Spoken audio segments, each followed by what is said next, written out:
प्रिय विद्यार्थियों, आप सभी का स्वागत है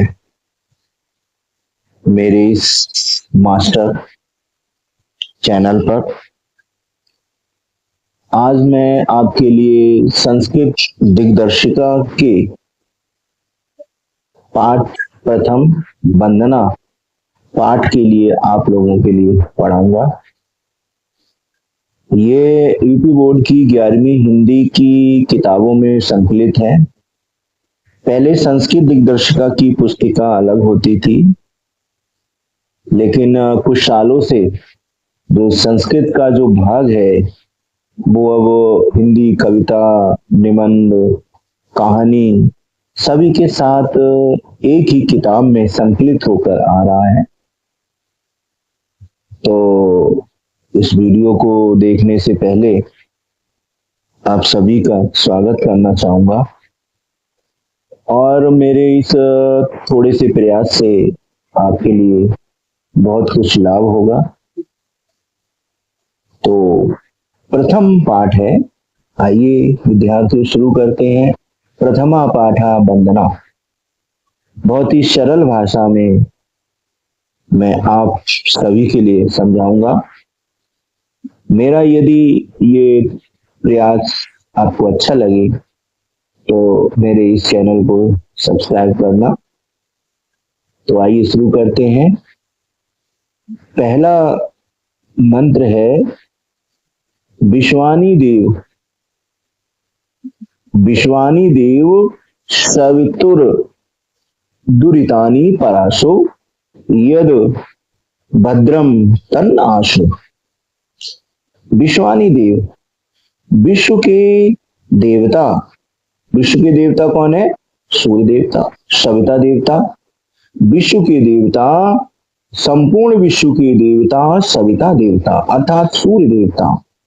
दुरितानि परासो, दूर करें। परासो, दूर कीजिए पाप कर्मों के लिए, पापों के लिए, बुराइयों के लिए हमसे दूर कीजिए। यदि आप बुराइयों के लिए हमसे दूर करेंगे तो निश्चित रूप से हमारी उन्नति होगी। यदि भद्रम तन्न आशु, और जो कल्याणकारी है वह हमें प्रदान कीजिए। मंत्र संख्या 2। ईशावास्यम इदम सर्वयत कुंज जगत्याम जगत तेन त्यक्तेन भुंजीता मां कश्य स्वेद धनम। ईशावास्यम इदम, जो कुछ है इस संसार में वो सब ईश्वर के द्वारा आच्छादित है, ईश्वर से ढका हुआ है। तेन त्यक्तेन भुंजीता, वस्तुओं का उपभोग त्यागपूर्वक करें। मां गृथा कश्यस्वद धनम, किसी के भी धन का लालच ना करें कि दूसरा व्यक्ति अमीर है तो हम ये सोचें कि उसका धन हमें प्राप्त हो जाए। ऐसा हम ना सोचें, किसी के धन का लालच ना करें। और जो वस्तुएं हमें प्राप्त हो रही हैं ईश्वर द्वारा, उन वस्तुओं का उपभोग हम त्याग पूर्वक करें, क्योंकि संपूर्ण जगत ये भगवान ईश्वर द्वारा, भगवान अर्थात ईश्वर द्वारा आच्छादित है, उसके द्वारा ढका हुआ है। शयनावतु शयनो भुनक्तु शैवीर्यम करवावहै तेजस्विनावधीतमस्तु मा विद्विषावहै। शयनावतु, हम साथ साथ रहें। शयनो भुनक्तु, साथ साथ उपभोग करें। शैवीर्यम करवावहै, साथ साथ वीरता के कार्यों को करें। तेजस्वी नावधीतमस्तु, हमारा अध्ययन और अध्यापन तेजस्वी हो, हम किसी से विद्वेष ना करें। मां विद्वेषावहै, हम किसी से विद्वेष ना करें। मां मानी नहीं। अगला मंत्र है उत्कृष्ट जागृत प्रापय वरानि बोधित। उठो, जागो और प्राप्त करो। क्या प्राप्त करो? जो श्रेष्ठ है उसको प्राप्त करो। प्रस्तुत मंत्र में ये बताया गया है कि हम आलसी ना हो, क्योंकि आलस्य जो है हमारी उन्नति में बाधक है। और हमें यदि उन्नति चाहिए तो हमें उठना चाहिए, जागृत रहना चाहिए, समय पर उठना चाहिए, जागृत रहना चाहिए, जागरूक रहना चाहिए, और जो कुछ श्रेष्ठ है इस संसार में उसको प्राप्त करें, गलत को छोड़ दें, जो सही है उसको प्राप्त करें। ये तो यथा सभी से ततो नो अभयम कुरु, सन्नो कुरु प्रजा भयो अभयम ना पशुभ्य। ये तो यथा जहां जहां से तुम चाहते हो, वहां जहां जहां से तुम चाहते हो वहां वहां से हमें अभय करो, हमें भय ना लगे किसी परिस्थिति में।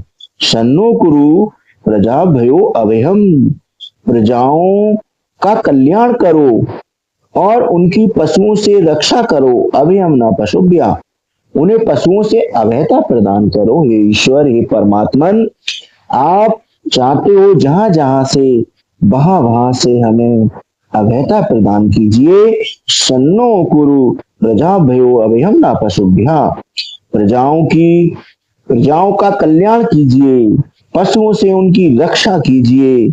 ऐसी प्रार्थना कवि प्रस्तुत मंत्र में करता है। देखिए जो वेदों में लिखा गया है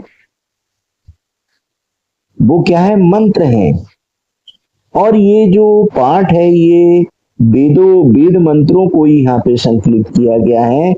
और जो बाकी जो संस्कृत है, संस्कृत दो प्रकार की है, एक वैदिक संस्कृत, एक लौकिक संस्कृत।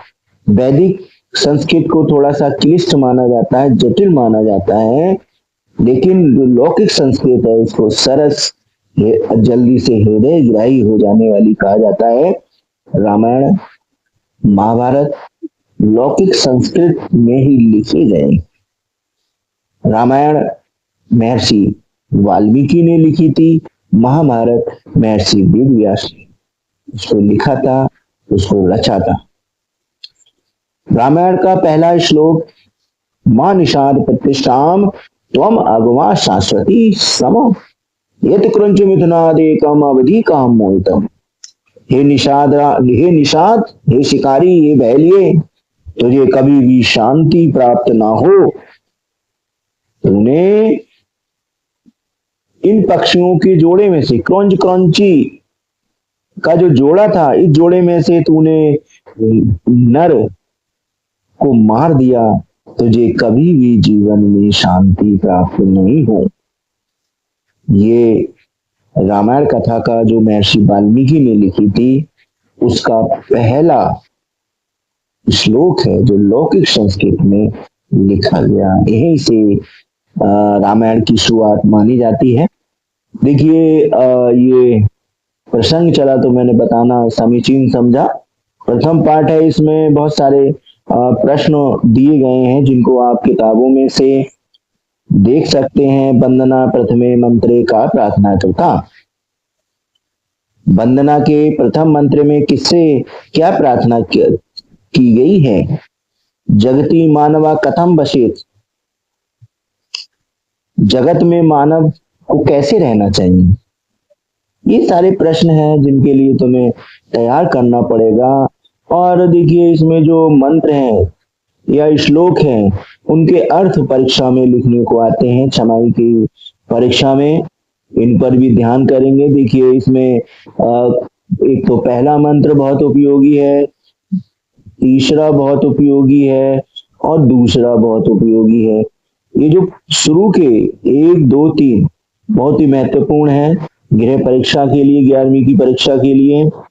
और देखिए इसमें सूक्तियां भी आ जाती हैं, तो उन्हीं सूक्तियों के लिए जो श्लोक के कुछ हिस्से हैं छोटे छोटे, एक एक हिस्से को उसको ले लिया गया है और इन हिस्सों के लिए इन पंक्तियों को आप इनका संदर्भ समेत व्याख्या प्रस्तुत करेंगे।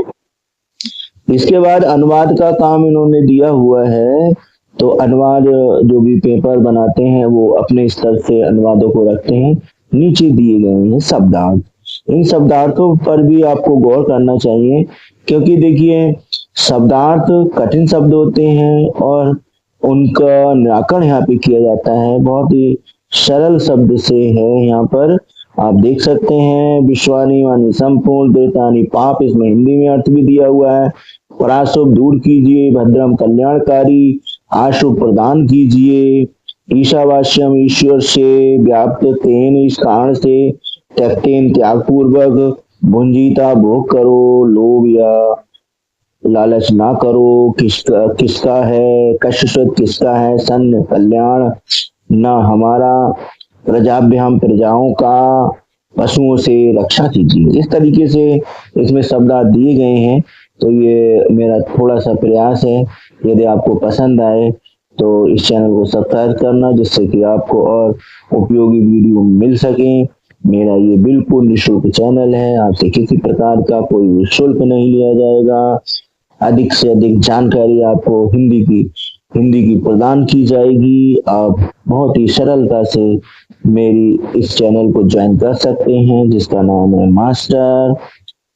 बहुत बहुत धन्यवाद।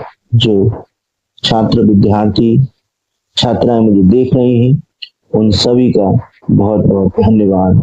अगले व्याख्या किसी अन्य पाठ की होगी। तब तक के लिए जय हिंद, जय भारत।